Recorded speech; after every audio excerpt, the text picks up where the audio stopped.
Hello guys, sa mga naglalaro dyan ng mga online games, kagaya nitong Jelly777.ph guys, scam po to guys, scam. Ako po ngayon ay na-scam po nito kasi may nagpass sa akin ng link na to. Tapos top up lang ako ng 100, tapos may free ka na 177. Ang nangyari guys, umabot po na yung pera ko ng 14,000 po. Tapos ayun, nag-ano na ako ng cash out ng withdrawal, kaso hindi nila pinagpapa-withdraw guys. Ang sinabi naman doon sa customer service nila ay kailangan ko daw maging VIP 1, kaya mag-add ako ng 500. Yan, nagbigay naman ako ng 350 para maging 500 yung ano ko. Tapos nung nakuha ko na yun, tapos ito naman ang sinabi nila, kailangan ko ng VIP 2. Kaya chinat ko yung bakit di nakukuha itong na to.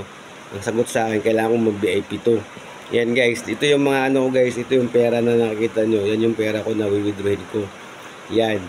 Kaso hindi nila binibigay. Kaya ingat po kayo to. Shout out yan sa Jelly777.ph. Scam kayo ha. Huwag kayo mapapaniwala sa guys. Scam to guys.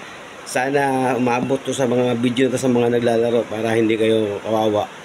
Nang tap in. Tap in yung iba, kawawa naman. Maraming salamat. Scam to, scam. Jelly777.ph. Scam.